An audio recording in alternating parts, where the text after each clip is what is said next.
Sebelum ceritanya dimulai, silahkan tulis di kolom komentar dari daerah mana saja teman-teman yang menonton cerita ini. Jangan lupa like dan subscribe agar channel ini bisa semakin berkembang dan bisa mempersembahkan cerita yang lebih menarik lagi. Malam itu, Sarah menggelar pesta ulang tahun ke-35 untuk suaminya, Amar, di ruangan privat sebuah restoran mewah yang terletak di puncak salah satu gedung tertinggi di Jakarta. Dari balik dinding kaca, klip lampu kota membentang seperti permadani cahaya tak berujung, menjadi latar belakang sempurna untuk perayaan yang serba megah ini. Para tamu, yang seluruhnya adalah keluarga besar Amar, duduk mengelilingi meja panjang yang dihiasi bunga impor dan peralatan makan perak yang berkilauan. Suara denting gelas kristal dan tawa yang riuh rendah mengisi ruangan, menciptakan suasana perayaan yang hidup.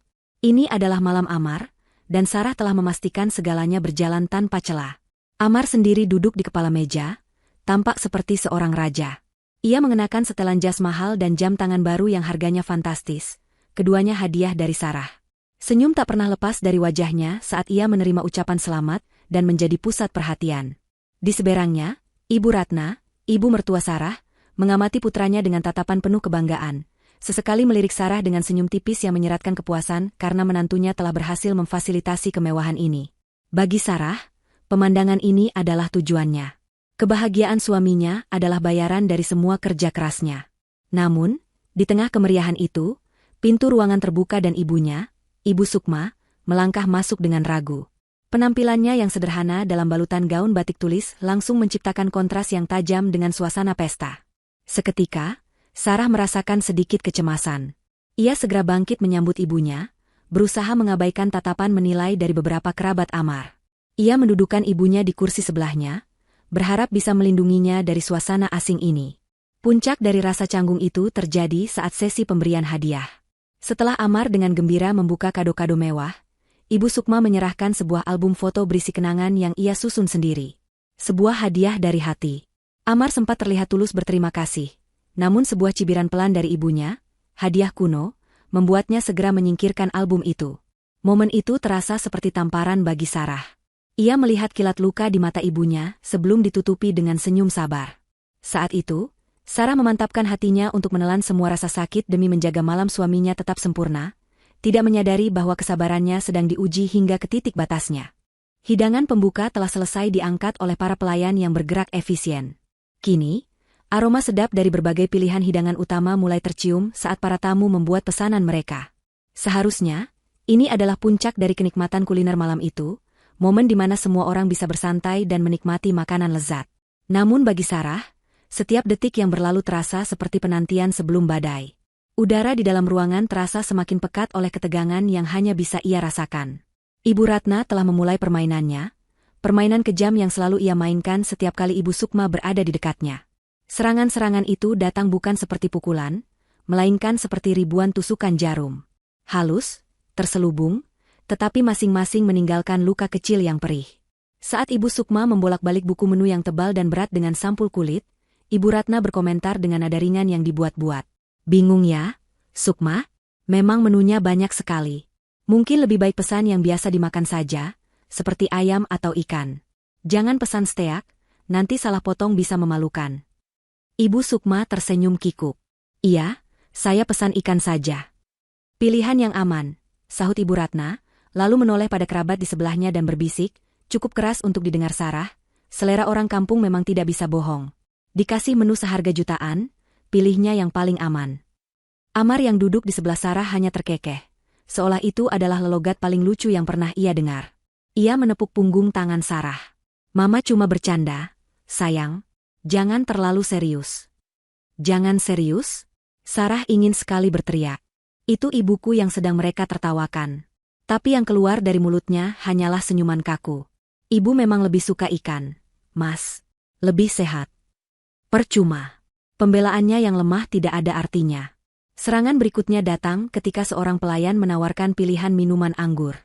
Ibu Sukma menggelengkan kepalanya dengan sopan. Tidak, terima kasih. Air putih saja. Ibu Ratna mendesah dengan dramatis. Oh, sayang sekali. Padahal wine di sini sangat enak. Bisa membantu kita lebih rileks. Tapi ya sudahlah, mungkin air putih memang lebih cocok untukmu. Lagi-lagi, kalimat itu menggantung di udara, penuh dengan penghinaan tersirat. Seolah ibunya adalah manusia kelas 2 yang tidak pantas menikmati minuman berkelas. Sarah merasa wajahnya memanas. Ia mencoba mengalihkan pembicaraan, bertanya tentang rencana liburan salah seorang sepupu Amar, membicarakan tentang proyek terbarunya di kantor, apapun untuk menarik perhatian dari ibunya. Namun usahanya sia-sia. Ibu Ratna seolah memiliki radar yang selalu terkunci pada Ibu Sukma, mencari setiap celah untuk melancarkan sindirannya. Ia mengomentari cara Ibu Sukma duduk, tas tangan sederhana yang diletakkan ibunya di kursi kosong di sebelahnya, bahkan sapu tangan kain yang dikeluarkan ibunya untuk mengelap bibir. Ya ampun, masih ada ya yang pakai sapu tangan kain? Tidak higienis sekali, cibirnya, sambil mengangkat serbet linen dari restorannya dengan jemari lentiknya. Setiap kata adalah tamparan bagi Sarah. Ia merasa seperti sedang disiksa perlahan-lahan. Yang lebih menyakitkan adalah sikap Amar. Suaminya sama sekali tidak menunjukkan tanda-tanda akan membela ibu mertuanya. Ia justru tampak menikmati pertunjukan itu. Setiap kali ibunya melontarkan hinaan, Amar akan tersenyum atau tertawa kecil, seolah bangga dengan lidah tajam ibunya. Seolah-olah dengan merendahkan Ibu Sukma, status sosial mereka sebagai keluarga kaya baru menjadi semakin terangkat.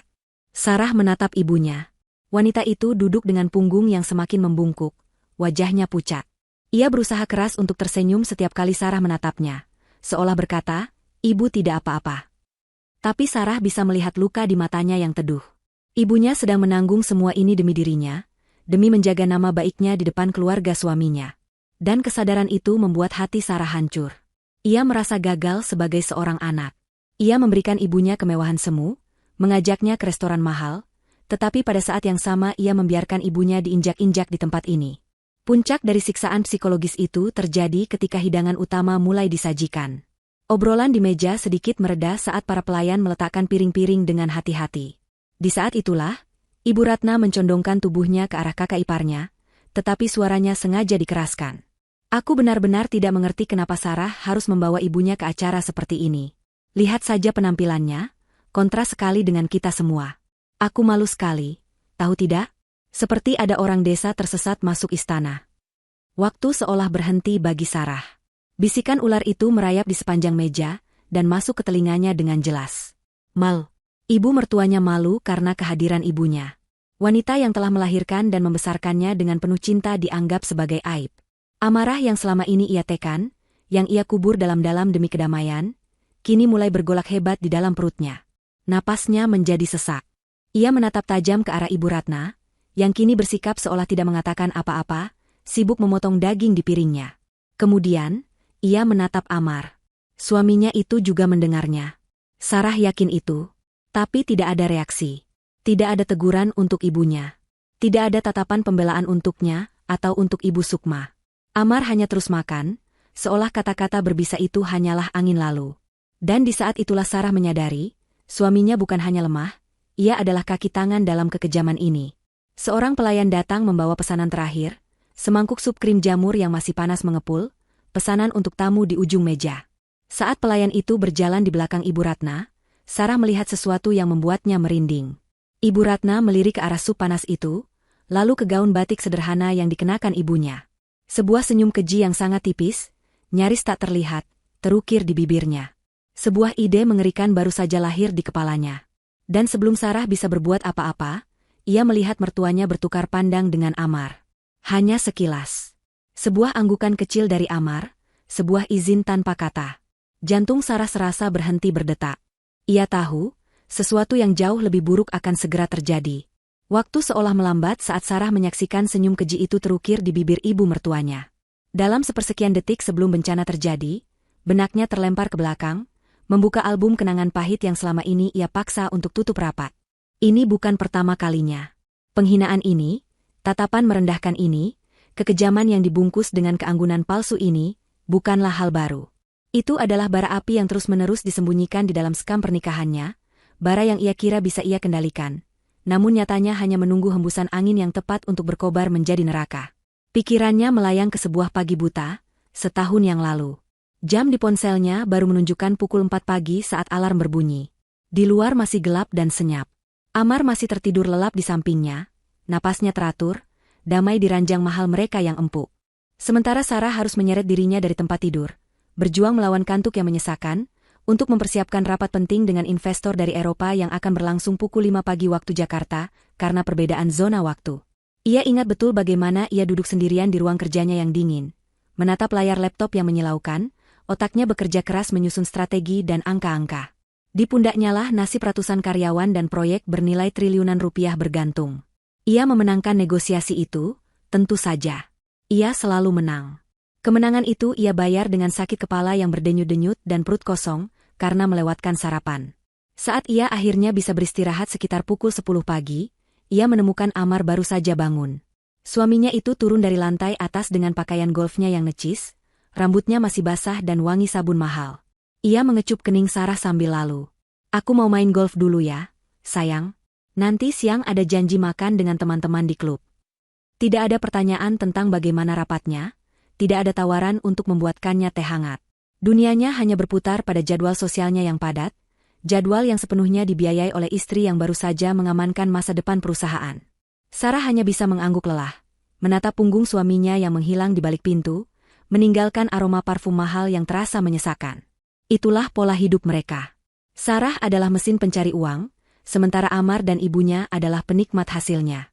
Ibu Ratna akan meneleponnya di tengah hari, bukan untuk menanyakan kabarnya, tapi untuk memberitahu bahwa ia melihat tas edisi terbaru di sebuah butik dan meminta Sarah mentransfer sejumlah uang. Amar akan mengiriminya pesan berisi foto mobil sport atau gadget terbaru, dengan kalimat manja, "Bagus ya, sayang," yang merupakan kode untuk, "Belikan ini untukku." Mereka tidak pernah melihat kerja keras di baliknya. Mereka tidak pernah melihat malam menerus ia lembur. Perjalanan bisnis melelahkan yang membuatnya kesepian di kamar hotel mewah, atau tekanan luar biasa yang harus ia hadapi setiap hari. Mereka hanya melihat hasilnya, kartu kredit tanpa batas, liburan ke luar negeri, dan gaya hidup mewah yang bisa mereka pamerkan kepada dunia. Kenangan lain yang lebih menyakitkan muncul ke permukaan. Ulang tahun ibunya, Ibu Sukma, tahun lalu. Sarah membelikan ibunya sebuah tas kulit yang bagus. Bukan merek desainer yang harganya selangit, tapi tas berkualitas baik, elegan, dan fungsional, yang ia tahu akan sangat berguna bagi ibunya. Ibu Sukma sangat senang, matanya berbinar-binar. Itu mungkin tas termahal yang pernah ia miliki seumur hidupnya. Beberapa minggu kemudian, ada acara keluarga di rumah Ibu Ratna. Dengan sedikit bangga, Ibu Sukma memakai tas pemberian putrinya itu. Sarah tidak akan pernah lupa bagaimana Ibu Ratna memandang tas itu, lalu tersenyum sinis. "Tas sebagus itu dipakai untuk arisan kampung, Sukma? Sayang sekali," katanya dengan nada ringan. "Seharusnya Sarah belikan saja tas anyaman dari pasar, lebih cocok dengan penampilanmu." Penghinaan itu begitu telak, begitu menyakitkan. Ibu Sukma hanya bisa tersenyum getir, lalu menyembunyikan tas itu di belakang punggungnya seolah benda itu adalah sesuatu yang memalukan. Malam itu, di kamar mereka, Sarah mencoba membicarakannya dengan Amar. Ia memberanikan diri, menumpahkan kekecewaannya atas sikap ibunya. Amar, sambil sibuk bermain game di ponselnya, hanya menjawab tanpa mengalihkan pandangan. "Sudahlah, sayang. Mama kan cuma bercanda. Kamu ini terlalu sensitif." "Itu bukan bercanda, Mas. Itu penghinaan," desak Sarah, suaranya mulai bergetar. Amar akhirnya meletakkan ponselnya dan menatap Sarah dengan ekspresi jengkel. "Terus aku harus bagaimana? Melawan ibuku sendiri demi tas? Lagi pula, mungkin Mama ada benarnya sedikit. Ibu kamu kan memang orangnya sederhana. Mungkin beliau jadi tidak nyaman pakai barang semahal itu. Niat Mama baik, kok." Niat baik. Dua kata itu terasa seperti racun. Amar memutarbalikkan fakta, membuatnya seolah-olah menjadi orang yang salah karena terlalu sensitif.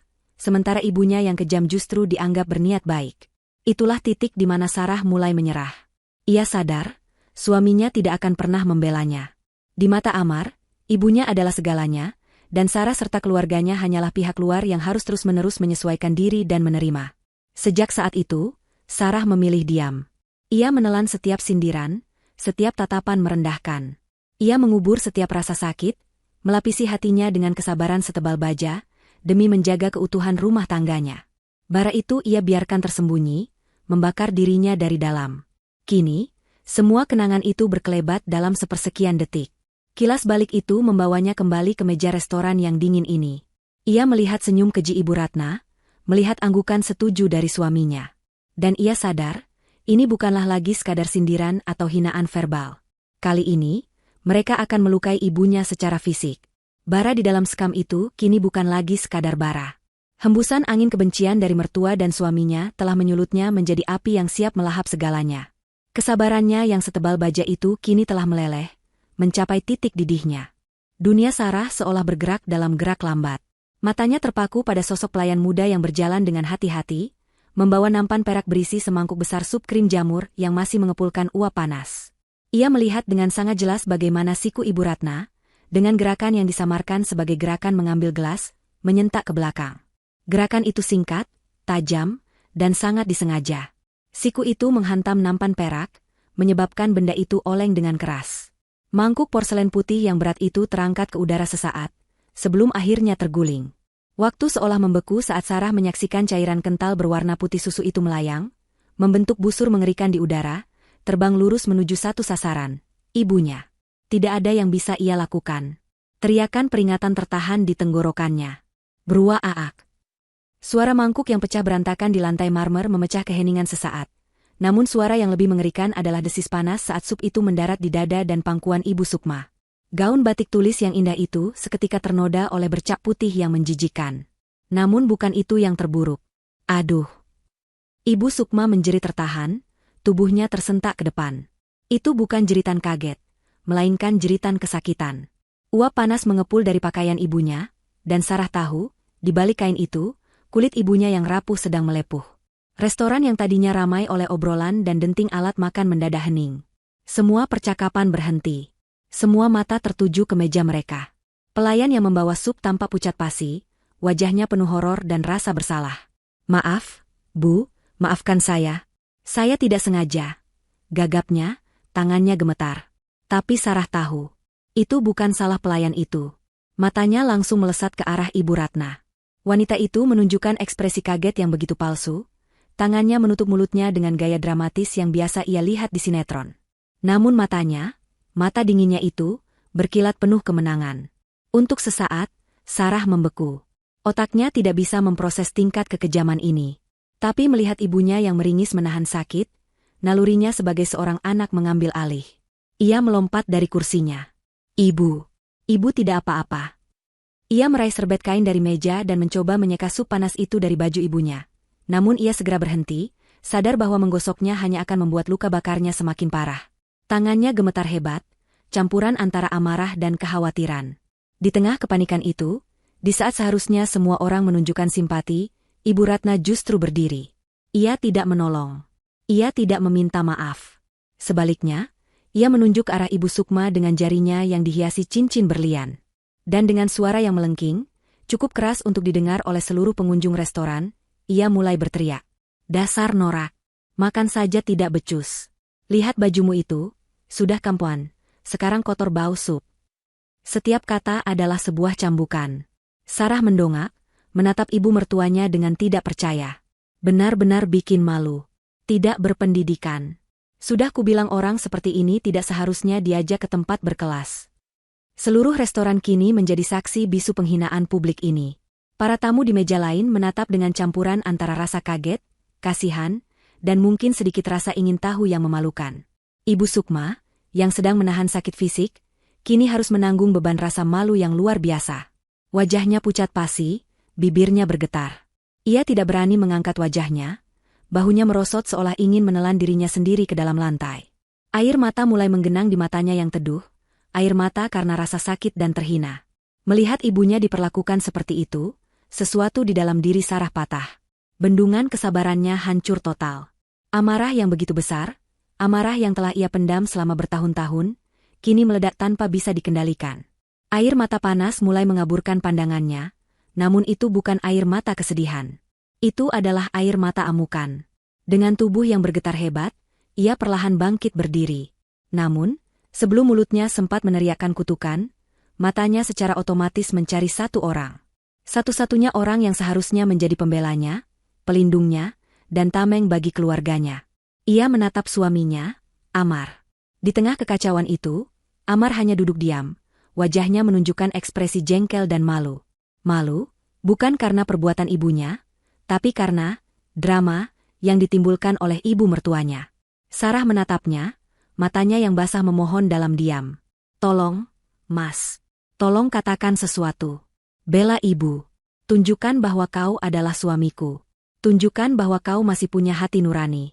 Seluruh masa depan pernikahan mereka, seluruh sisa cinta dan hormat yang ia miliki, semuanya bergantung pada apa yang akan dilakukan suaminya di detik berikutnya.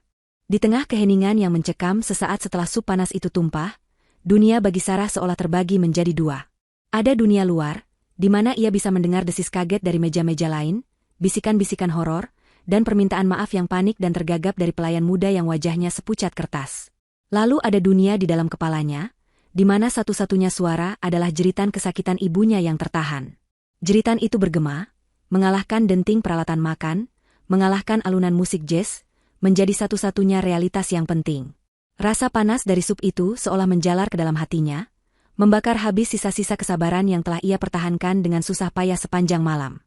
Nalurinya mengambil alih. Ia melompat dari kursi, mengabaikan gaun mahalnya, dan langsung berjongkok di samping ibunya. "Ibu, ibu tidak apa-apa?" tanyanya, suaranya bergetar hebat. Ia melihat uap masih mengepul dari gaun batik ibunya, dan noda putih susu yang jelek itu merusak keindahan kain yang ia tahu ditenun dengan tangan. Di bawah noda itu, ia bisa membayangkan kulit ibunya yang mulai memerah dan melepuh. Rasa panik dan amarah yang dahsyat berperang di dalam dirinya. Ia meraih serbet, hendak menyeka noda itu, namun tangannya berhenti di udara, sadar bahwa tindakannya justru bisa memperparah luka bakar itu. Ia merasa tidak berdaya, lumpuh oleh kengerian situasi. Di tengah kelumpuhan Sarah itulah, Ibu Ratna menemukan panggungnya. Wanita itu tidak menunjukkan rasa bersalah sedikitpun. Sebaliknya, ia melihat kekacauan ini sebagai sebuah kesempatan. Kesempatan untuk menegaskan dominasinya, untuk mempermalukan besannya hingga ke titik terendah, dan untuk membuktikan pada semua orang betapa superior dirinya dan keluarganya. Ia bangkit berdiri, gerakannya penuh dengan keanggunan teatrikal, menarik perhatian setiap pasang mata di ruangan itu. Keheningan yang tadinya penuh keterkejutan, kini berubah menjadi keheningan yang penuh antisipasi. Dan kemudian, ia meledak. "Dasar norak. Makan saja tidak becus." Suara melengkingnya memecah keheningan, terdengar begitu kejam dan tidak pada tempatnya di dalam restoran yang berkelas itu. Ia tidak hanya berbicara, ia berteriak. Jari telunjuknya yang dihiasi cincin berlian teracung lurus ke arah Ibu Sukma, yang masih meringkuk di kursinya, gemetar menahan sakit dan malu. "Lihat bajumu itu. Sudah kampungan, sekarang kotor bau sup." Lanjutnya, berjalan mondar-mandir di depan Ibu Sukma seolah ia adalah seorang jaksa yang sedang membacakan dakwaan pada seorang penjahat. Benar-benar bikin malu. Tidak berpendidikan. Amarah Sarah yang tadinya membara kini berubah menjadi es. Kekejaman yang terang-terangan ini begitu mengejutkan, hingga ia sulit untuk memprosesnya. Ia mendongak, menatap wajah ibu mertuanya yang memerah karena amarah yang dibuat-buat. Itu adalah topeng. Di balik topeng kemarahan itu, matanya berkilat-kilat dengan kepuasan yang dingin. Wanita ini menikmati setiap detik dari penderitaan ibunya. "Sudah kubilang dari awal, orang seperti ini tidak seharusnya diajak ke tempat berkelas," seru Ibu Ratna lagi. Kali ini ia berbicara kepada para kerabatnya, mencari pembenaran dan dukungan. "Lihat dia. Diam saja seperti patung. Dikasihani malah membuat malu. Lihat apa yang telah dia lakukan pada pesta ulang tahun putra kesayanganku. Malam yang seharusnya indah ini jadi mimpi buruk. Semua karena wanita ini." Tuduhan itu begitu tidak masuk akal, begitu memutarbalikkan fakta, hingga Sarah merasa mual.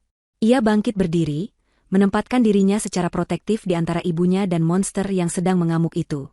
"Cukup, Ma," kata Sarah, suaranya rendah dan bergetar karena amarah yang ditahan.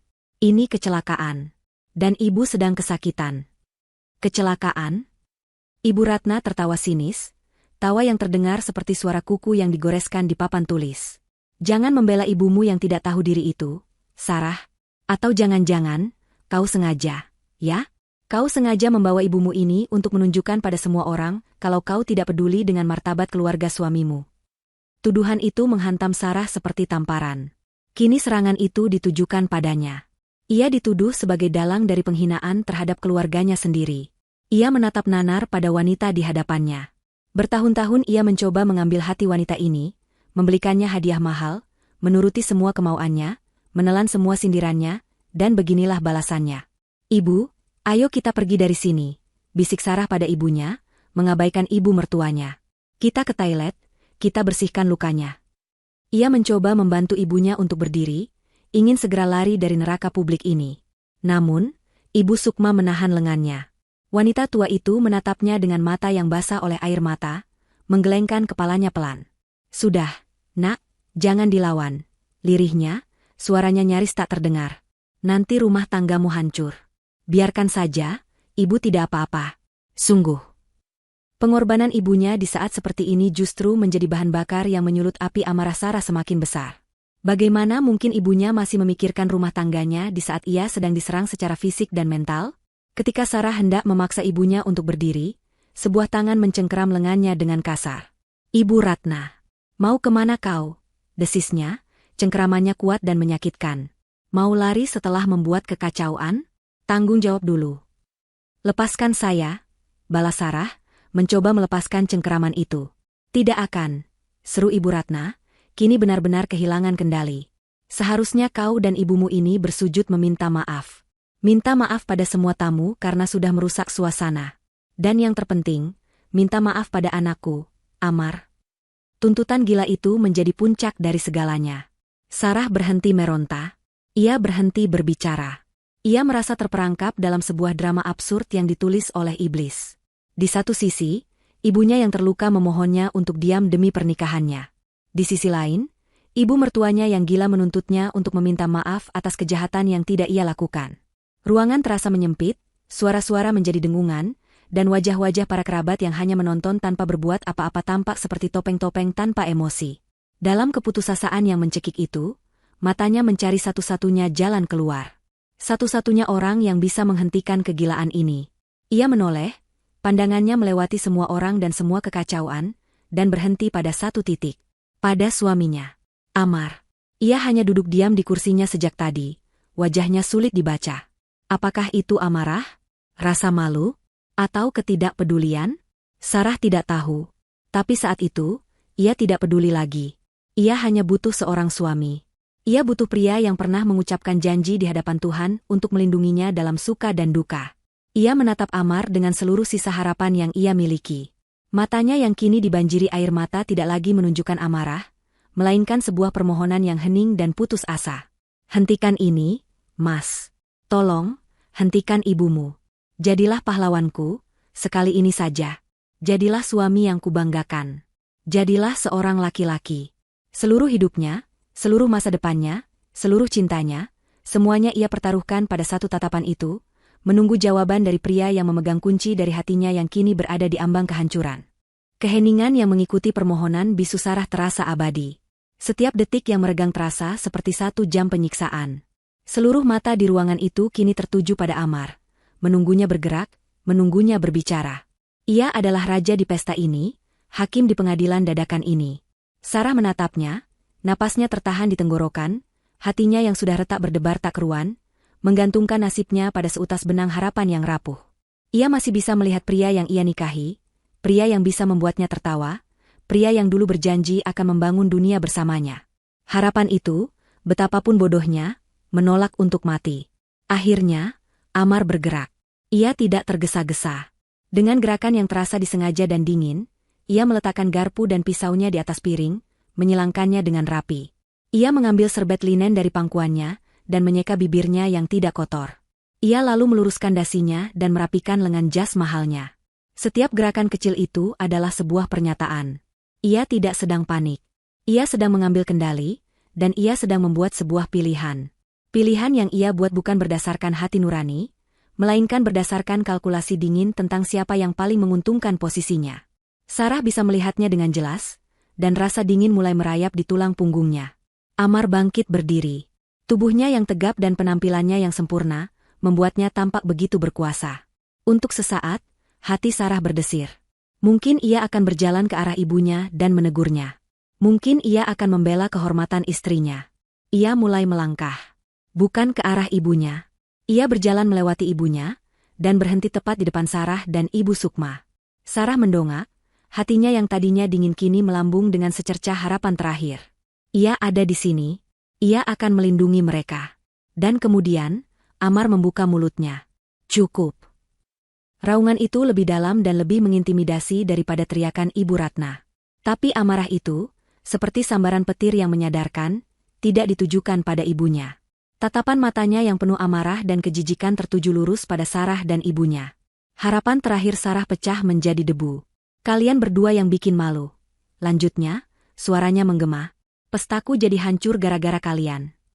Kata, kalian, itu terasa seperti sebuah vonis. Amar telah menyatukan dirinya dan ibunya dalam satu kubu, dan menempatkan Sarah dan ibunya di kubu yang berlawanan. Tidak ada lagi, kita, dalam pernikahan mereka. Yang ada hanyalah, kami, melawan, kalian. Ia bahkan tidak memandang Sarah lagi. Ia menunduk, menatap Ibu Sukma yang gemetar ketakutan dengan tatapan menghina. Dan ibu, bentaknya, membuat wanita tua itu tersentak. Seharusnya ibu sadar diri. Tahu posisi ibu di mana? Sejak ibu datang ke sini, suasana sudah jadi tidak nyaman. Keluarga saya canggung. Ibu tidak cocok di lingkungan seperti ini. Ia mendekatkan wajahnya. Ibu itu cuma beban. Tahu tidak? Beban? Beban untuk Sarah yang harus terus-menerus membela ibu. Dan beban untuk keluarga kami yang harus menahan malu karena kehadiran ibu. Kata, beban, itu diucapkan dengan penekanan yang begitu kejam, begitu penuh kebencian. Itu adalah pukulan telak yang meremukan sisa-sisa harga diri Ibu Sukma. Wanita tua itu hanya bisa menunduk. Air matanya jatuh tanpa suara ke lantai marmer yang dingin. Merasa belum cukup, Amar kembali menghadapkan seluruh amarahnya pada Sarah. Wajahnya yang tampan kini terdistorsi oleh kebencian, menjadi wajah monster yang tidak Sarah kenali. Dan kamu, Sarah, desisnya, jarinya menunjuk ke wajah istrinya. Kenapa kamu harus terus membelanya? Kenapa kamu begitu bodoh? Mama benar. Seharusnya orang seperti dia tidak usah diajak ke tempat seperti ini. Kamu lihat kan akibatnya sekarang. Ia mengambil napas, mempersiapkan serangan terakhirnya yang paling mematikan. Kamu pikir karena kamu yang punya uang, kamu bisa berbuat seenaknya? Kamu pikir kamu bisa membawa siapapun ke dalam duniaku tanpa memikirkan perasaanku atau perasaan keluargaku? Kamu lebih mementingkan egomu dan ibumu yang kampungan itu daripada hari ulang tahun dan kebahagiaan suamimu sendiri. Itulah kalimat terakhirnya. Tuduhan terakhir yang memutarbalikkan segalanya, menempatkan Sarah sebagai pihak yang egois dan tidak berperasaan. Dan kalimat itulah yang membunuh semua sisa cinta di hati Sarah. Tidak ada ledakan amarah. Tidak ada tangisan histeris. Yang terjadi adalah sesuatu yang jauh lebih menakutkan. Sebuah keheningan total di dalam jiwa Sarah. Seolah seseorang telah menekan tombol off di dalam dirinya. Pengkhianatan itu begitu sempurna, begitu absolut, hingga melampaui batas rasa sakit. Yang tersisa hanyalah kehampaan. Suara Amar yang masih terengah-engah karena marah, senyum kemenangan yang licik di wajah Ibu Ratna, bisikan para tamu, semuanya menjadi suara latar yang tidak berarti. Ia menatap pria di hadapannya. Pria yang pernah menjadi dunianya. Pria yang untuknya ia rela bekerja sampai mati. Kini, ia tidak merasakan apa-apa saat menatapnya. Tidak ada cinta, tidak ada benci, tidak ada kekecewaan. Hanya kehampaan. Seutas tali tak kasat mata yang selama ini menghubungkan hati mereka telah putus, dipenggal oleh kata-kata Amar sendiri, dan tidak akan pernah bisa disambung kembali. Di mata Sarah, Amar telah mati malam itu. Yang berdiri di hadapannya hanyalah cangkang kosong, seorang pria asing yang kebetulan mengenakan wajah suaminya. Getaran di tubuhnya berhenti. Punggungnya yang tadi sedikit membungkuk karena menahan tangis, kini tegak lurus. Kepalanya yang tertunduk, kini terangkat dengan perlahan. Ia menyeka sisa air mata di pipinya bukan dengan gerakan sedih, melainkan dengan gerakan seseorang yang sedang membersihkan debu. Ia balas menatap Amar, dan tatapan matanya membuat pria itu seketika terdiam. Tatapan itu tidak lagi memohon. Tidak lagi terluka. Tatapan itu kosong, dingin, dan jernih seperti lapisan es di musim dingin. Di kedalaman mata itu, sebuah kekuatan baru yang lahir dari kehancuran total mulai terbentuk. Itu adalah kekuatan seorang wanita yang tidak lagi memiliki apapun untuk kehilangan, dan karena itu, ia menjadi tak terkalahkan. Para tamu di ruangan itu mungkin tidak mengerti apa yang terjadi, tapi mereka semua bisa merasakan pergeseran seismik dalam dinamika kekuasaan. Singa betina itu tidak hanya telah terluka, ia telah dibunuh. Dan dari kematian itu, bangkitlah sesuatu yang jauh lebih berbahaya. Keheningan yang pecah di dalam diri Sarah menyebar ke seluruh ruangan. Di tengah tatapan kaget dan bingung dari semua orang, sebuah suara tawa kecil, dingin, dan tanpa humor lolos dari bibir Sarah. Suara itu begitu tidak terduga, begitu kontras dengan suasana tegang, hingga semua orang, termasuk Amar dan Ibu Ratna yang sedang di puncak amarah mereka, terdiam seketika. Sarah mengangkat kepalanya, Air mata sudah tidak ada lagi di wajahnya. Yang tersisa hanyalah ekspresi tenang yang mengerikan. Ia menatap lurus pada suaminya. Beban? Ulang Sarah. Setiap suku katanya diucapkan dengan penekanan yang tajam dan menghina. Kau bilang ibuku adalah sebuah beban. Ia mengambil langkah maju, gerakannya tidak lagi ragu-ragu. Semua mata tertuju padanya. Singa betina yang selama ini tertidur telah terbangun. Mari kita bicara tentang beban. Amar, katanya, suaranya tidak lagi bergetar. Suaranya kini jernih, kuat, dan mematikan, membelah udara di restoran mewah itu. Coba kau lihat dirimu dari ujung rambut sampai ujung kaki. Lanjut Sarah, matanya mengunci tatapan Amar yang mulai terlihat bingung. Jas Brioni yang kau pakai dengan bangga itu, aku yang membelinya saat perjalanan bisnis ke Milan. Jam tangan Patek Philippe yang kau pamerkan kepada semua orang seolah itu hasil jerih payahmu. Itu adalah hadiah ulang tahun dariku. Sepatu kulit buatan tangan yang kau kenakan, bahkan sampai kaos kaki sutra yang ada di dalamnya, semuanya dibeli dengan uangku. Ia berhenti sejenak, membiarkan kata-katanya meresap, mempermalukan suaminya di depan seluruh keluarganya. Wajah Amar mulai kehilangan warna. Rumah mewah tempat kau tidur nyenyak sampai siang hari sementara aku sudah berangkat kerja sebelum matahari terbit. Itu adalah rumahku. Cicilannya lunas kubayar dengan bonus tahunanku. Mobil sport yang kau pakai untuk berkeliling kota memamerkan kekayaan, itu atas namaku. Keanggotaan klub golf elit tempat kau menghabiskan waktumu, tagihannya dikirim ke kantorku. Napas Sarah terdengar mantap. Setiap kalimat adalah sebuah peluru. Sekarang, katakan padaku, Amar. Sebutkan satu hal saja. Satu benda, satu tagihan, satu batu bata di rumah kita yang kau bayar dengan hasil keringatmu sendiri. Tidak ada, kan? Karena kau tidak pernah bekerja. Seumur hidup pernikahan kita, kau hanyalah benalu yang hidup nyaman dengan menghisap hasil kerja kerasku. Jadi, siapa sebenarnya yang menjadi beban di sini? Amar membuka mulutnya, hendak membantah, tapi tidak ada suara yang keluar. Ia tampak seperti ikan yang kehabisan air, terkejut dan tidak berdaya. Sarah tidak memberinya kesempatan. Ia memalingkan wajahnya, mengalihkan tatapan dinginnya ke arah Ibu Ratna, yang kini menatapnya dengan campuran antara kaget dan marah. Dan Anda, Bu Ratna, kata Sarah, sengaja menggunakan panggilan formal untuk menciptakan jurang di antara mereka. Anda menyebut ibu saya kampungan dan tidak berpendidikan. Ia tertawa lagi, tawa yang lebih terdengar seperti sebuah geraman. Wanita, kampungan, yang Anda hina itu membesarkan putrinya seorang diri, bekerja siang dan malam agar anaknya bisa sekolah tinggi, agar anaknya bisa menjadi wanita sukses yang kini membiayai semua kemewahan yang menempel di tubuh Anda. Ia menunjuk perhiasan di leher ibu mertuanya. Kalung berlian itu, anting-anting itu, gelang itu, semua itu dibeli dengan uang yang dihasilkan oleh anak dari wanita yang baru saja Anda siram dengan sup panas. Anda menikmati gaya hidup sosialita Anda dari hasil kerja keras wanita yang Anda sebut tidak berpendidikan. Ironis sekali, bukan?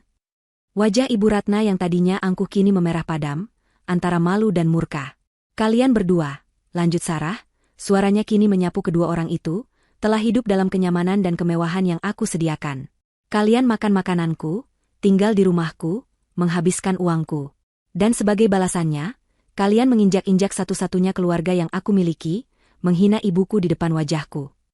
Ia melangkah mendekat, tatapannya begitu tajam hingga Amar dan Ibu Ratna secara naluriah mundur selangkah. Kalian pikir aku ini siapa? Bank berjalan yang tidak punya perasaan? Mesin ATM yang bisa kalian peras sesuka hati? Kalian salah besar. Kalian lupa satu hal yang paling penting. Ia berhenti tepat di depan mereka. Kalian lupa siapa yang memegang semua kendali.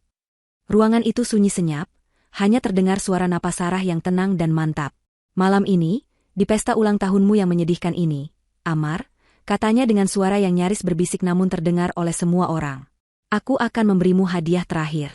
Hadiah yang tidak akan pernah kalian berdua lupakan seumur hidup kalian. Aku akan memberimu pelajaran tentang kenyataan. Amar dan Ibu Ratna menatap Sarah dengan nanar, masih belum sepenuhnya memahami skala bencana yang akan menimpa mereka. Wajah mereka pucat, terperangah oleh keberanian Sarah yang belum pernah mereka lihat sebelumnya. Mereka mengira ini hanyalah ledakan amarah sesaat yang akan reda. Mereka salah. Tanpa menunggu reaksi mereka, tanpa membuang waktu sedetik pun, Sarah meraih tas tangannya dari kursi. Dengan gerakan tenang yang menakutkan, ia mengeluarkan ponselnya. Jari-jarinya bergerak lincah di atas layar, matanya tidak pernah lepas dari wajah suami dan ibu mertuanya yang ketakutan. Kalian sangat menikmati semua fasilitas dariku, kan? Katanya dengan nada datar. Mari kita hentikan semua ini. Ponsel itu ia tempelkan ke telinga. Terdengar nada sambung satu kali sebelum sebuah suara menjawab di seberang. Halo, Rina. Itu adalah nama asisten pribadinya. Amar dan Ibu Ratna seketika menegang. Rina, maaf mengganggumu malam-malam. Lanjut Sarah, suaranya tetap tenang dan profesional, seolah sedang memberikan instruksi bisnis biasa. Aku butuh bantuanmu segera. Tolong blokir semua kartu kredit tambahan atas nama Amar Raditya dan Ratna Wijoyo. Ya, semua kartu. Termasuk kartu debit dari rekening bersama. Lakukan sekarang juga. Mata Amar membelalak ngeri. Sarah, jangan. Sarah mengangkat satu tangannya, menyuruhnya diam tanpa perlu menoleh. Pastikan pemblokiran itu efektif seketika, Rina. Terima kasih. Ia menutup teleponnya. Itu adalah vonis pertama. Cepat, efisien, dan mematikan. Ia memasukkan kembali ponselnya ke dalam tas, lalu menatap lurus ke arah Ibu Ratna, yang wajahnya kini pucat seperti mayat. Dan Anda, Bu Ratna, kata Sarah, nadanya sama sekali tidak mengandung emosi. Apartemen mewah yang Anda tinggali di pusat kota itu adalah salah satu aset investasi atas nama saya. Saya memberikannya untuk Anda tinggali agar Anda bisa hidup nyaman di hari tua. Tapi sepertinya, kenyamanan itu membuat Anda lupa diri. Ia berhenti sejenak, membiarkan teror merayap di hati wanita tua itu. Saya memberimu waktu 24 jam. Sampai besok malam, kosongkan apartemen itu. Kemasi semua barang-barang Anda dan pergi. Jika besok malam Anda masih berada di sana, tim keamanan saya yang akan memastikan Anda keluar. Tidak, kau tidak bisa melakukan ini padaku, jerit Ibu Ratna, suaranya bergetar, keanggunannya luntur total. Aku ini ibumu, ibu mertuamu. Anda berhenti menjadi ibu mertua saya malam ini, jawab Sarah dingin. Itu adalah vonis kedua. Tanpa ampun. Akhirnya, ia membalikkan tubuhnya untuk menghadapi suaminya. Amar menatapnya dengan tatapan putus asa, topeng arogansinya telah hancur lebur, menampakkan wajah aslinya, seorang pria lemah yang ketakutan. Sarah, sayang, kita bisa bicarakan ini baik-baik, rengeknya, mencoba meraih tangan Sarah. Sarah menarik tangannya seolah tangan Amar adalah bara api. Tidak ada lagi yang perlu dibicarakan, katanya. Matanya menatap jam tangan mahal yang melingkar di pergelangan tangan Amar. Anggap saja hadiah itu sebagai pesangon dan kenang-kenangan terakhir dariku. Aku akan menghubungi pengacaraku besok pagi untuk mengurus surat gugatan cerai. Itulah vonis ketiga. Final. Palu godam terakhir yang menghancurkan seluruh dunia mereka. Tidak, Sarah, kumohon, maafkan aku, maafkan Mama. Amar kini benar-benar panik. Citranya hancur, masa depannya lenyap di depan mata. Sarah tidak menggubrisnya. Pertunjukan telah selesai. Ia tidak merasakan apa-apa lagi selain kelegaan. Beban yang selama ini ia pikul di pundaknya telah terangkat. Ia menoleh ke arah ibunya, Ibu Sukma, yang sejak tadi hanya bisa menatap putrinya dengan campuran rasa kaget, takut, sekaligus bangga. Dengan langkah mantap, Sarah menghampiri ibunya. Ia dengan lembut menyentuh lengan ibunya yang terluka. Ayo, Bu, kita pulang, katanya dengan suara yang kini kembali hangat, kehangatan yang hanya ia sediakan untuk ibunya. Ia menuntun ibunya berdiri dan berjalan keluar dari ruangan privat itu, melewati para kerabat yang membeku, melewati suaminya yang mulai terisak, dan melewati ibu mertuanya yang menatap kosong ke depan. Ia tidak menoleh ke belakang sedikit pun. Langkah kakinya mantap dan tegas di lantai marmer, meninggalkan keheningan yang memekakan di belakangnya. Di dalam ruangan itu, Amar dan Ibu Ratna ditinggalkan sendirian di tengah puing-puing kesombongan mereka, terdampar di awal dari kehidupan baru mereka yang miskin dan menderita. Ketika Sarah dan ibunya meninggalkan restoran, keheningan yang mereka tinggalkan di belakang terasa lebih berat daripada kebisingan manapun. Para kerabat yang tadinya riuh rendah kini duduk membeku, mata mereka saling melempar pandang canggung, tak ada yang berani menatap langsung pada Amar atau Ibu Ratna. Pesta telah usai. Bukan hanya pesta ulang tahun, tapi pesta pora kemunafikan yang selama ini mereka nikmati. Satu persatu, dengan alasan yang dibuat-buat dan bisikan pamit yang tergesa-gesa, mereka bangkit dan pergi. Tak ada yang menawarkan kata-kata penghiburan, tak ada yang menawarkan bantuan. Mereka meninggalkan Amar dan Ibu Ratna seperti orang-orang yang meninggalkan kapal yang karam. Tersisa berdua di meja panjang yang kini terasa seperti medan perang yang porak-poranda, kebekuan di antara ibu dan anak itu pecah menjadi ledakan amarah yang saling menyalahkan. Ini semua salahmu, desis Ibu Ratna, wajahnya yang pucat kini berkerut karena amarah. Kenapa kau biarkan istrimu menjadi kurang ajar seperti itu selama ini? Kau terlalu lembek, Amar. Seharusnya dari dulu kau tunjukkan siapa pemimpin keluarga. Aku? Salahku? Balas Amar. Suaranya naik 1 oktav. Rasa panik membuatnya tidak lagi bisa mengontrol diri. Mama yang mulai. Untuk apa Mama menyiram Ibu Sukma dengan sup? Untuk apa Mama menghinanya di depan semua orang? Kalau Mama bisa menahan mulut sombong Mama itu sebentar saja, semua ini tidak akan terjadi. Berani kau menyalahkan ibumu? Pekik Ibu Ratna, tak terima. Ibu melakukan itu untuk menjaga martabat keluarga kita. Martabatmu? Martabat apa? Kita tidak punya apa-apa lagi sekarang. Raung Amar, menendang kaki meja dengan frustrasi. Pertengkaran sengit mereka akhirnya diinterupsi oleh manajer restoran yang mendekat dengan wajah serba salah, membawa sebuah buku tagihan. Permisi, Pak Amar. Amar, masih terbawa kebiasaan lamanya, dengan gusar mengeluarkan dompet dan menyodorkan kartu kredit berwarna hitam metalik, kartu utamanya dari Sarah. Sang manajer membawanya pergi dan kembali beberapa saat kemudian dengan ekspresi yang lebih canggung. Mohon maaf sebesar-besarnya, Pak. Kartunya ditolak. Ditolak. Satu kata itu menghantam Amar dan Ibu Ratna seperti bogem mentah. Begitu cepat. Sarah tidak main-main. Rasa malu yang membakar menjalar di wajah Amar. Ia mencoba kartu lain. Ditolak. Dan satu lagi. Ditolak. Ia kini mengerti, semua aksesnya ke dunia yang ia kenal telah diputus. Dengan tangan gemetar dan wajah merah padam, ia dan ibunya harus mengumpulkan uang tunai yang mereka miliki, bahkan terpaksa meminjam dari seorang sepupu yang kebetulan belum pergi, hanya untuk membayar tagihan pesta kehancuran mereka sendiri. Keesokan harinya, mimpi buruk itu berlanjut menjadi kenyataan yang brutal. Ibu Ratna kembali ke apartemen mewahnya, namun tempat yang kemarin terasa seperti istana kini terasa seperti sel penjara yang menunggu waktu eksekusi. Setiap benda mahal di dalamnya, lukisan abstrak, sofa impor, lemari penuh pakaian desainer, kini mengejeknya. Ia hanya punya waktu kurang dari 24 jam untuk memindahkan semua ini, tapi kemana? Dan bagaimana? Ia mencoba menelepon beberapa teman sosialitanya, tapi berita tentang insiden di restoran rupanya menyebar lebih cepat dari api. Teleponnya tidak diangkat, pesannya hanya dibaca. Ia telah menjadi paria. Sementara itu, Amar mengalami nerakanya sendiri. Saat tiba di gerbang rumah megah mereka, kode aksesnya sudah tidak berfungsi. Ia harus membunyikan bel dan menunggu satpam baru, orang suruhan Sarah, membukakan gerbang dengan tatapan curiga. Di dalam, suasana rumah terasa dingin dan asing. Para pelayan yang biasanya menyambutnya dengan hormat kini, menatapnya dengan tatapan kasihan yang menghina. Ia mencoba masuk ke ruang kerja Sarah untuk mencari dokumen, tapi pintunya terkunci. Ia mencoba mengakses rekening banknya melalui ponsel, semuanya diblokir. Ia benar-benar terputus dari segalanya. Ia hanyalah seorang tamu tak diundang di rumah yang pernah menjadi kerajaannya. Keputusasaan mendorong mereka pada tindakan nekat.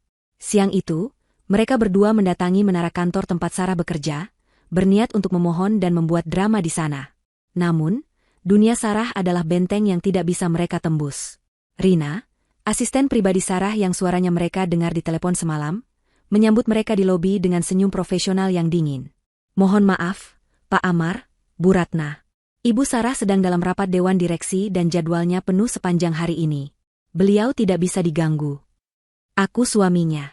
Aku harus bertemu dengannya, bentak Amar, mencoba menerobos. Rina tetap tenang, namun 2 orang petugas keamanan berbadan tegap diam-diam sudah berdiri tidak jauh dari mereka. Perintah dari Ibu Sarah sudah jelas. Mohon Bapak dan Ibu tidak membuat keributan di sini. Dipermalukan di depan para karyawan yang lalu lalang, mereka terpaksa mundur. Mereka diusir dari sumber kekuatan Sarah, membuat mereka merasa semakin kecil dan tidak berdaya. Hanya ada satu harapan terakhir. Satu tempat di mana mereka pikir Sarah mungkin masih memiliki sedikit belas kasihan. Dengan sisa uang yang mereka miliki, mereka menyewa taksi dan pergi mencari alamat rumah Ibu Sukma. Perjalanan itu membawa mereka keluar dari pusat kota yang gemerlap, masuk ke dalam ganggang perumahan yang tenang dan sederhana. Akhirnya, taksi berhenti di depan sebuah rumah kecil yang rapi dengan halaman penuh tanaman. Inilah rumah, kampungan, yang selama ini mereka hina. Mereka melihat mobil Sarah terparkir di depannya. Dengan napas tertahan, mereka berjalan menuju teras kecil. Ibu Ratna menelan harga dirinya yang tersisa, sementara Amar mengumpulkan sisa-sisa keberaniannya. Ia mengetuk pintu kayu itu. Pintu terbuka. Sarah berdiri di sana. Ia tidak mengenakan pakaian kerjanya yang mahal, hanya daster batik sederhana. Rambutnya diikat seadanya. Di belakangnya, mereka bisa melihat Ibu Sukma sedang duduk di sofa, dan Sarah sepertinya baru saja selesai mengoleskan salep pada luka bakar di lengan ibunya. Pemandangan domestik yang damai itu terasa seperti tamparan keras bagi mereka. Melihat wajah Sarah yang tenang dan dingin, seluruh kekuatan Amar dan Ibu Ratna runtuh. Tidak ada lagi arogansi, tidak ada lagi kemarahan. Yang tersisa hanyalah keputusasaan murni. Sarah, seru Amar, dan tanpa ragu, ia menjatuhkan dirinya, berlutut di atas keset dekil di depan pintu. Ia menangis terseduh-seduh, mencoba meraih ujung daster Sarah. Sayang, maafkan aku. Aku salah. Aku mohon, jangan ceraikan aku. Sarah, aku akan melakukan apa saja. Aku minta maaf. Melihat putranya bersujud, Ibu Ratna pun ikut luruh ke lantai.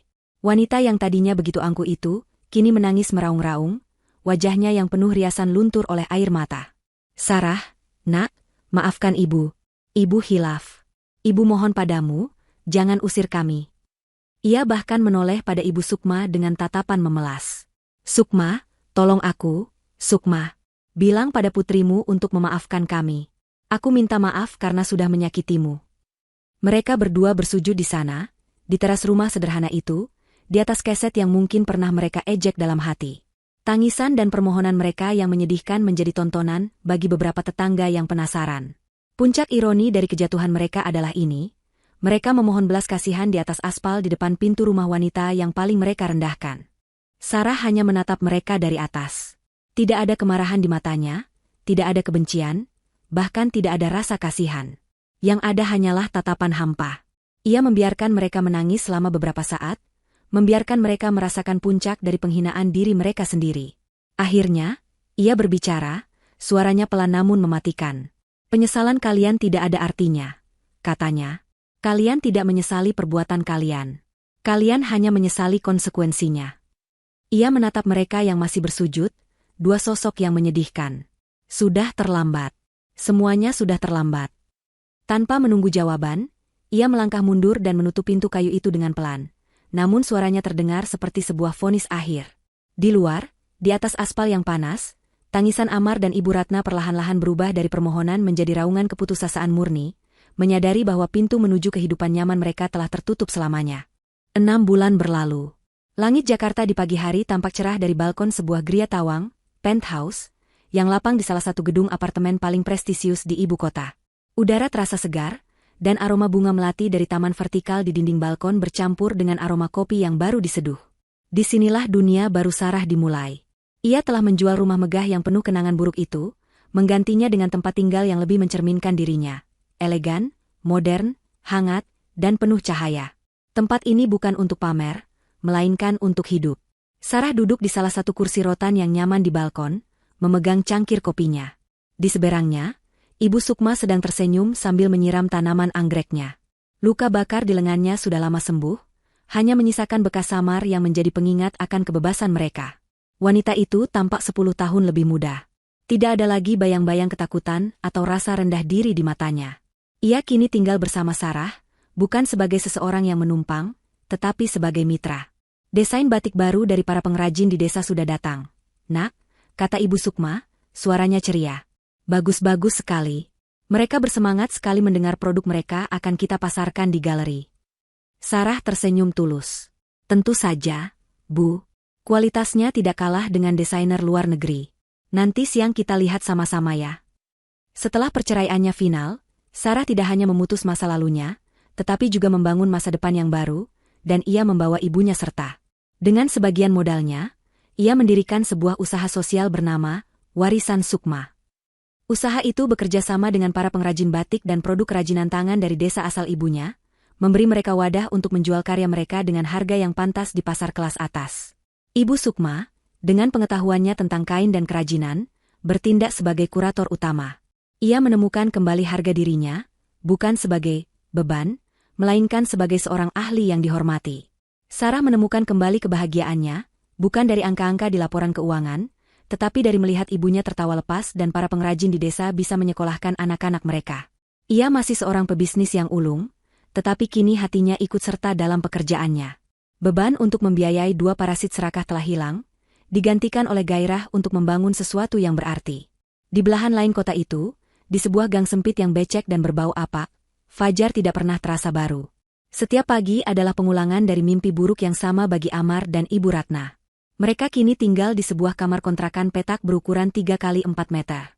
Dindingnya lembab dan catnya mengelupas. Hanya ada satu jendela kecil yang menghadap ke tembok tetangga, membuat ruangan itu selalu terasa gelap dan pengap. Kipas angin tua di langit-langit berputar dengan malas, menyebarkan udara panas alih-alih mendinginkannya. Kemewahan yang dulu mereka anggap sebagai hak, kini hanya menjadi kenangan pahit yang menyiksa. Amar, pria yang tadinya tidak pernah bekerja sehari pun dalam hidupnya, kini harus berjuang mencari pekerjaan serabutan. Namun, tanpa keahlian dan dengan gengsi setinggi langit, ia selalu gagal. Ia pernah mencoba menjadi supir taksi online, tetapi ia mengeluh mobil sewanya jelek dan penumpangnya kampungan.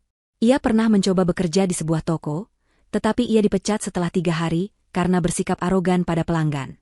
Kini, hari-harinya lebih banyak dihabiskan dengan duduk melamun di depan kontrakan, menatap kosong, meratapi nasibnya.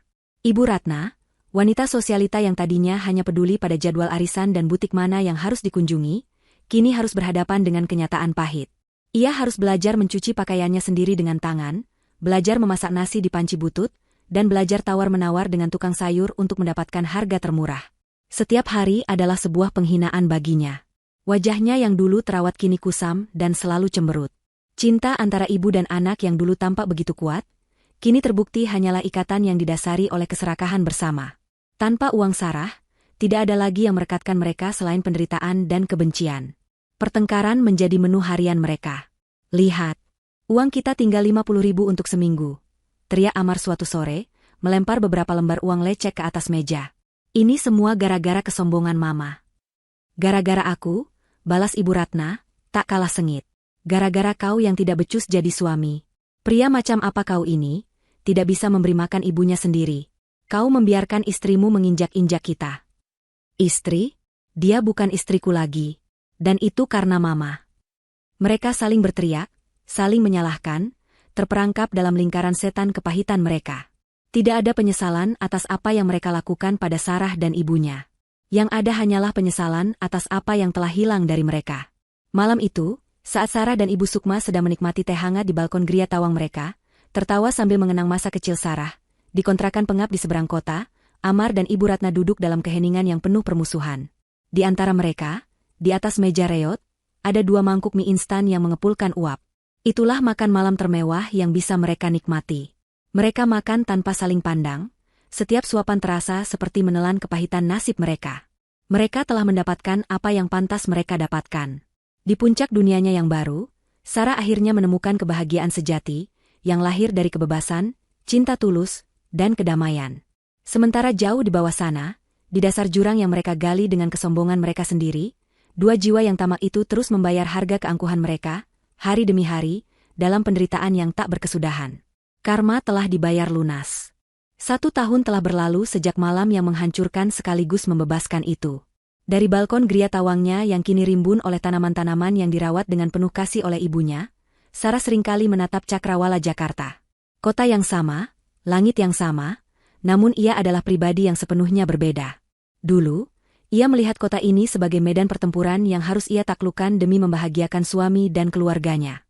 Kini, ia melihatnya sebagai kanvas luas tempat ia bisa melukis masa depannya sendiri, dengan warna-warna pilihannya sendiri, tanpa perlu persetujuan dari siapapun. Perceraiannya dengan Amar berjalan alot namun akhirnya selesai. Rumah megah yang pernah menjadi saksi bisu kesabarannya yang tak bertepi telah terjual. Semua jejak kehidupan lamanya telah ia hapus, bukan dengan amarah, melainkan dengan kelegaan yang luar biasa. Terkadang, saat sedang sendiri, ia akan merenung. Bukan meratapi masa lalunya, melainkan membedahnya, mencoba memahami pelajaran-pelajaran berharga yang tersembunyi di balik puing-puing penderitaannya. Malam itu, di restoran mewah itu, ia tidak hanya kehilangan seorang suami dan ibu mertua, ia menemukan kembali dirinya sendiri. Dan dari penemuan itu, ia memetik hikmah yang tak ternilai, pelajaran yang ia pegang erat sebagai kompas untuk sisa hidupnya. Pelajaran pertama dan yang paling fundamental adalah tentang mengenali batasan diri dan kekuatan sebuah kata, tidak. Selama bertahun-tahun, Sarah hidup dalam ilusi bahwa kesabaran adalah kebajikan tertinggi. Ia menyamakan cinta dengan pengorbanan tanpa batas, dan menganggap menjaga kedamaian dengan cara menelan semua hinaan adalah sebuah tugas mulia seorang istri dan menantu. Ia salah besar. Kesabarannya yang tak bertepi bukanlah sebuah kebajikan, melainkan sebuah izin. Izin bagi Amar dan Ibu Ratna untuk terus menginjak-injak harga dirinya. Izin bagi mereka untuk menganggapnya remeh. Setiap kali ia memilih diam saat ibunya disindir, setiap kali ia tersenyum palsu saat dirinya direndahkan, ia sedang mengajarkan pada mereka bahwa perlakuan seperti itu bisa diterima. Malam itu, saat ia akhirnya berteriak, "Cukup!" Itu bukanlah sekadar ledakan emosi. Itu adalah penarikan izin. Itu adalah pembangunan sebuah benteng perbatasan yang telah lama ia abaikan. Ia belajar bahwa, tidak, bukanlah kata yang egois. Mengatakan, tidak, pada penindasan adalah cara mengatakan, ya, pada diri sendiri. Menetapkan batasan bukanlah tindakan agresi, melainkan tindakan penghormatan diri yang paling dasar. Kekuatannya yang sesungguhnya bukanlah saat ia berhasil menandatangani kontrak miliaran rupiah, melainkan saat ia berhasil berkata, tidak, pada dua orang yang selama ini ia biarkan mengendalikan kebahagiaan batinnya. Pelajaran ini terpatri dalam jiwanya, cinta yang tulus tidak akan pernah memaksamu untuk mengorbankan harga dirimu. Kedamaian yang dibeli dengan cara membiarkan dirimu ditindas, adalah kedamaian yang palsu dan beracun. Pelajaran kedua yang ia sadari adalah sebuah paradoks yang menyakitkan. Uang bukanlah tameng kebahagiaan, dan kemandirian finansial tidak secara otomatis memberimu kekuasaan dalam sebuah hubungan. Ia adalah wanita terkaya di ruangan itu, satu-satunya sumber dari semua kemewahan yang dinikmati semua orang. Namun selama bertahun-tahun ia adalah orang yang paling tidak berdaya secara emosional. Ia menggunakan uangnya bukan sebagai alat untuk membangun kehidupan yang setara, melainkan sebagai alat untuk menenangkan, untuk membeli penerimaan, untuk meredakan konflik. Ia membelikan Amar mobil sport agar suaminya itu tidak mengeluh. Ia membelikan Ibu Ratna perhiasan agar mertuanya itu berhenti menyindirnya selama beberapa saat. Tanpa sadar, ia telah mendanai penindasannya sendiri. Ia belajar bahwa kekayaan tanpa harga diri hanyalah sangkar emas. Kemewahan yang ia berikan pada Amar dan Ibu Ratna justru menjadi senjata yang mereka gunakan untuk melawannya. Mereka merasa berhak atas hartanya, dan karena itu mereka merasa berhak untuk mengatur hidupnya dan merendahkan keluarganya. Kekuatan finansialnya menjadi bumerang, karena ia tidak pernah menyandingkannya dengan kekuatan mental untuk menuntut rasa hormat. Kini, ia memahami arti kekayaan yang sesungguhnya. Kekayaan bukanlah tentang memiliki segalanya, melainkan tentang tidak bisa dikendalikan oleh siapapun. Kebahagiaannya sekarang tidak datang dari membeli barang-barang mewah, melainkan dari menggunakan sumber dayanya untuk membangun warisan sukma, memberdayakan ibunya dan para pengrajin desa. Ia belajar bahwa uang baru akan menjadi sumber kebahagiaan sejati saat ia digunakan untuk mengangkat harkat martabat, dimulai dari harkat martabat dirinya sendiri. Selanjutnya, ia belajar pelajaran pahit tentang bagaimana membedakan antara cinta yang tulus dan benalu yang beracun. Ia pernah mencintai Amar dengan sepenuh hati. Ia terpikat oleh pesonanya, oleh senyumnya yang menawan, oleh janji-janji manisnya. Ia mengira ketergantungan Amar padanya adalah bentuk dari cinta dan kepercayaan. Nyatanya, itu hanyalah hubungan parasitisme. Amar tidak mencintainya, Amar mencintai apa yang bisa ia berikan. Hubungan mereka bersifat transaksional. Cinta Sarah ditukar dengan gaya hidup mewah bagi Amar. Malam itu menguak segalanya. Di saat ia paling